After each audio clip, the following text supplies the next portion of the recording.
Assalamualaikum warahmatullahi wabarakatuh. Waalaikumsalam Kelompok satu, warahmatullahi wabarakatuh.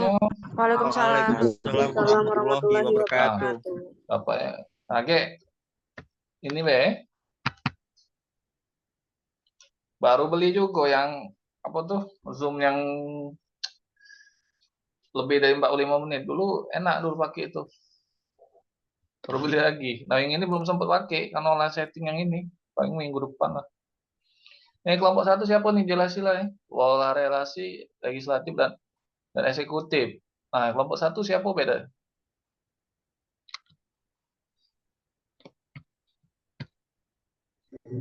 Intan Sri Rahayu, Adinda Nada. Udah atik namu sini. Tapi di sini rado sih sudah. Dinda, Intan, Repi, Alpina, sama Melia, sama Ya kan? Putri. Iya, Putri, Repi, Intan, sama Hansa ya. Hansa, terus Alpina, Adinda sama Andika ya. Nah, ini kan, nah jelasin lah nah apa operatornya weh. Silakan. Jelasin lah. Nah, hari ini kelompok satu ya, silakan dijelaskan oleh Adinda, Intan, terus si Melia ya, Putri Wulandari, Repi, Adinda, Melia, sama Hansa ya, dan Andika. Jelasin lah. Latar belakangnya kan, silakan jelasin Andina. Ini lagi Bapak ini, King Bay. Silakan. Ini Pak moderatornya Pina. Siapa? Saya Pak.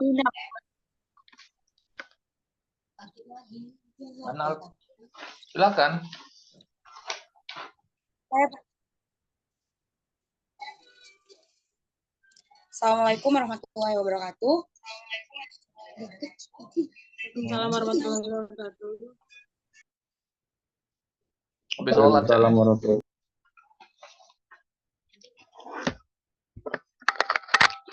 Silakan. Nah, ngapa latih suara? Kami dari kelompok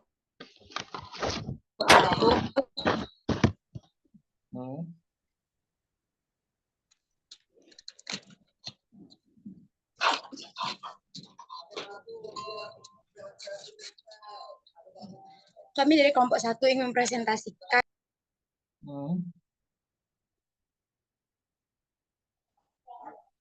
pola. Nah, gimana pola ini nah?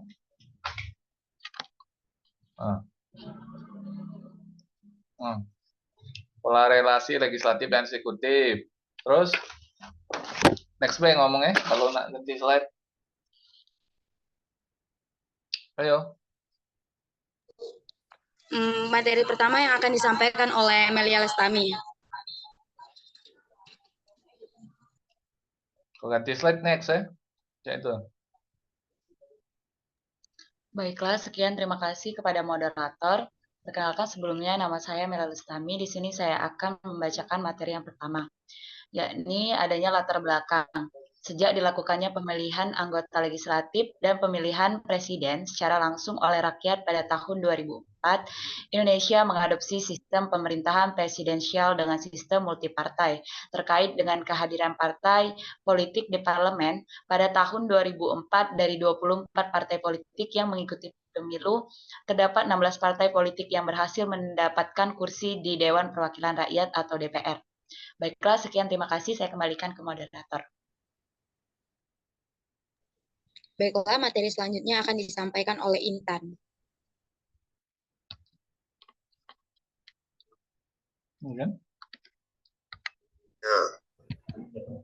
Baiklah, perkenalkan nama saya Intan Sri Rahayu. Saya akan membahas tentang fokus kewenangan badan legislatif yang dititik beratkan pada DPR membuat relasi antara badan legislatif dan badan eksekutif sangat ditentukan oleh relasi di antara DPR dan Presiden. Dalam praktik presidensial multipartai Indonesia, pola relasi seperti ini rentan mengakibatkan terjadinya konflik antara DPR dan Presiden, karena DPR juga merupakan institusi yang diisi oleh perwakilan partai politik yang di mana mayoritas kekuatan politik tersebut tidak memberikan dukungan penuh kepada pemerintah. Sekian, terima kasih. Saya kembalikan kepada moderator. Baik, materi selanjutnya akan disampaikan oleh Putri. Assalamualaikum warahmatullahi wabarakatuh. Saya Putri Londari akan melanjutkan pembahasan kita. Pola relasi terdapat 3 bagian, yaitu yang pertama, dalam sistem presidensial, presiden adalah kepala eksekutif yang terpisah dari legislatif. Presiden dipilih secara terpisah oleh rakyat dan memiliki otoritas eksekutif yang kuat. Yang kedua, dalam sistem parlementer, eksekutif biasanya Perdana Menteri, berasal dari legislatif dan bertanggung jawab pada legislatif. Yang ketiga, dalam sistem semi-presidensial, terdapat elemen-elemen dari kedua sistem presidensial dan parlementer. Biasanya, terdapat seorang presiden dan seorang Perdana Menteri. Untuk selanjutnya, saya kembalikan kepada moderator.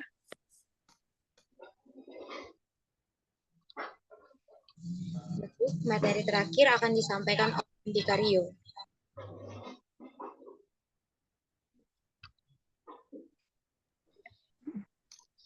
Baiklah, saya lanjut.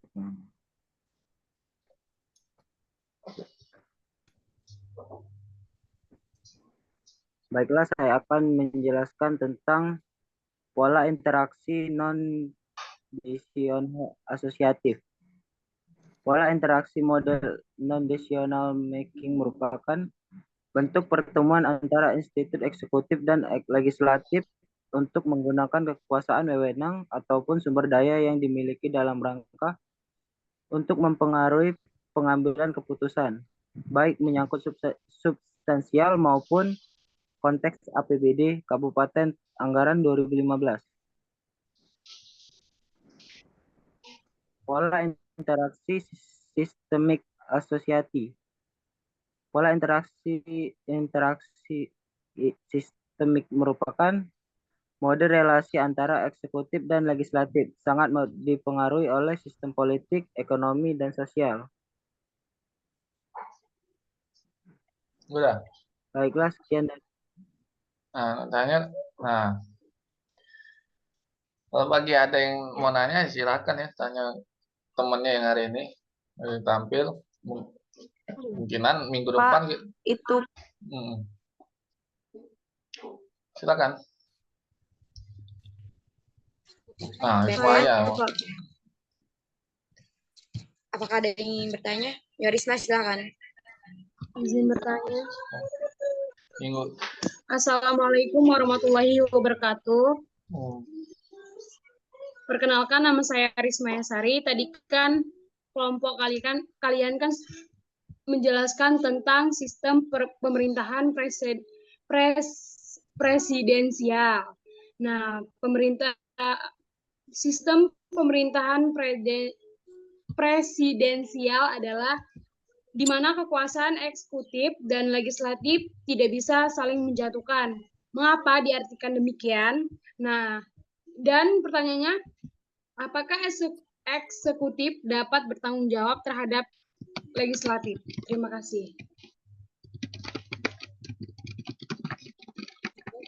Ada yang ingin bertanya lagi?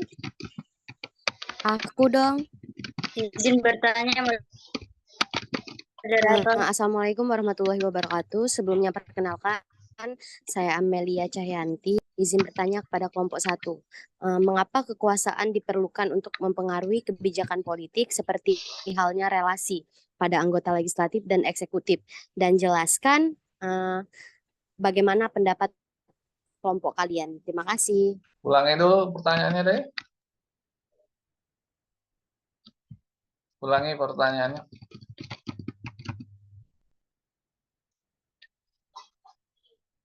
Siapa yang nanya tadi? Siapa tadi?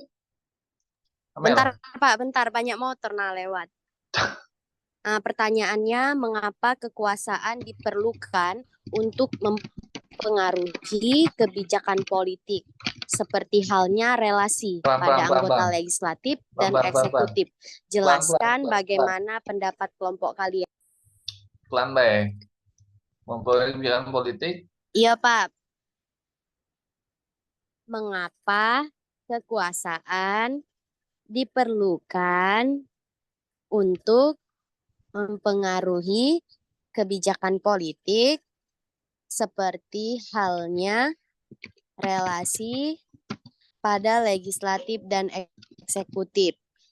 Jelaskan bagaimana menurut pendapat kelompok kalian. Izin bertanya, moderator. Ya, silakan. Perkenalkan, saya Musdalifah dari kelompok 3. Pertanyaannya adalah, apa yang dimaksud dengan sistem pemerintahan presidensial dan sistem pemerintahan parlementer? Dan bagaimana hubungan antara legislatif dan eksekutif dalam kedua sistem tersebut? Terima kasih. Ya dulu. Sistem presidensial ya? Sama? Iya, Pak. Sama? Parlementer? Pertanyaan yang kedua itu dari Amelia, bukan Alpina. Soalnya Alpina kan moderator. Iya, sorry. Nah, parlementer kan? Amelia Cahyanti, lengkap-lengkap. Nah, elah. Nah, yang terakhir tanya tadi. Apa yang dimaksud dengan sistem pemerintahan presidensial? Saya ini seharusnya tidak perlu nih nanya yang kayak ini karena sudah pernah paham ini ya. Tanya yang sikoknya, Be. Diganti ya, Pak? Yang sikok yang terakhir. Itu jawabannya ada di makalah bagian kesimpulan. Yang bagaimana itu? Yang Fitri, yang terakhir, pertanyaan yang terakhir tadi itu apa? Baiklah, Assalamualaikum warahmatullahi wabarakatuh. Perkenalkan, nama saya Fitri Andayani. Di sini saya ingin bertanya pada kelompok 1, apa tujuan adanya pemisahan atau pembagian kekuasaan di negara Indonesia?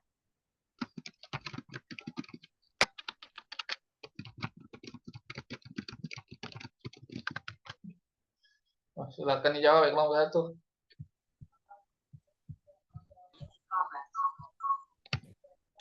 Berikan kami waktu sebentar, Pak, untuk nyari jawaban.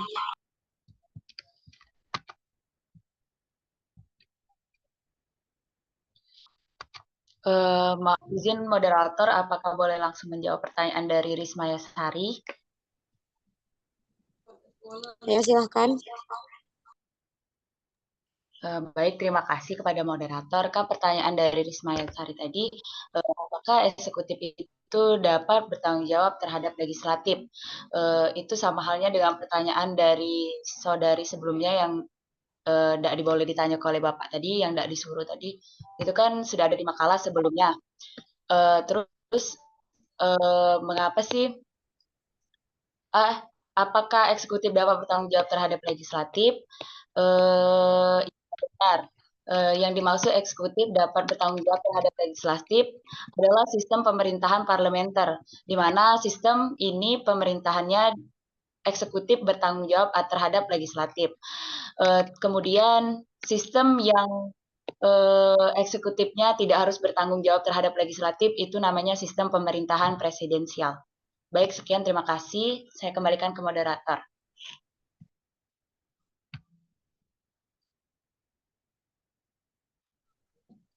Izin menjawab pertanyaan Fitri yang akan dijawab oleh Adinda. Sebentar, apakah Rismaya sudah puas? Sebentar. Kayaknya sudah.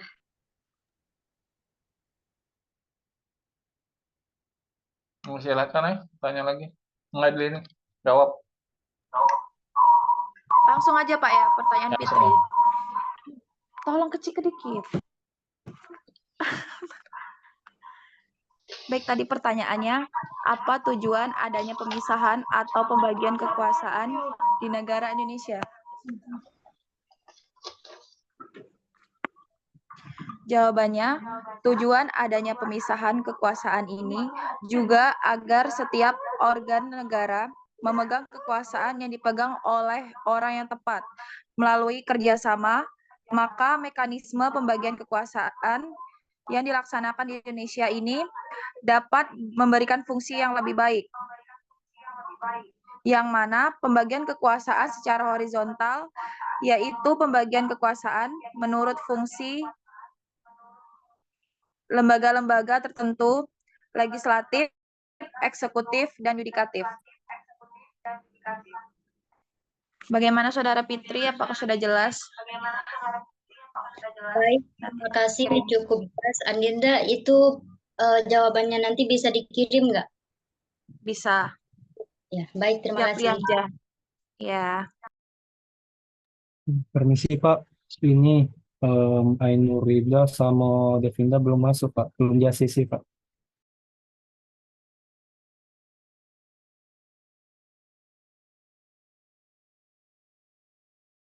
Disengaja nyorin biar kau udah bertemu sama Devinda. Biar diperhatikan Sari.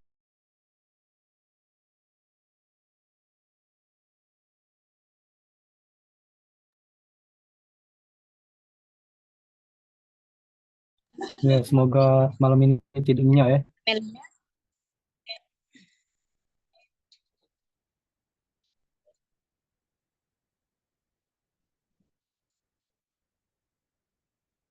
Baiklah, pertanyaan Amelia akan dijawab oleh Kansa Aulia. Otomatis itu Baiklah, masuk itu terima tuh kasih. kalau ya ikuti Zoom. Baiklah, terima kasih kepada moderator. Pertanyaan dari Amelia Cahyanti tadi, mengapa kekuasaan diperlukan untuk mempengaruhi kebijakan politik seperti halnya relasi pada badan legislatif dan eksekutif? Jelaskan bagaimana pendapat menurut kelompok kalian. Karena kekuasaan dapat dipisahkan, di mana politik adalah salah satu bentuk untuk memperoleh kekuasaan. Ketika kita membicarakan politik, maka sebenarnya kita membicarakan suatu strategi bagaimana mendapatkan kekuasaan. Kekuasaan adalah energi yang dimiliki oleh seseorang atau kelompok untuk memuluskan tujuan yang ingin dicapainya. Kekuasaan dalam politik artinya menghimpun dan menempatkan energi setiap orang dalam kelompok untuk memperoleh kekuatan dalam memuluskan dan mencapai tujuan yang hendak dicapainya. Kekuasaan dalam politik kadang kelihatannya sangat kotor, karena strategi seseorang atau kelompok dalam berpolitik memungkinkan menggunakan berbagai cara yang pada akhirnya harus mengorbankan seseorang atau kelompok lainnya. Dan lebih jelasnya, lihat di makalah kami mengenai relasi di antara keduanya.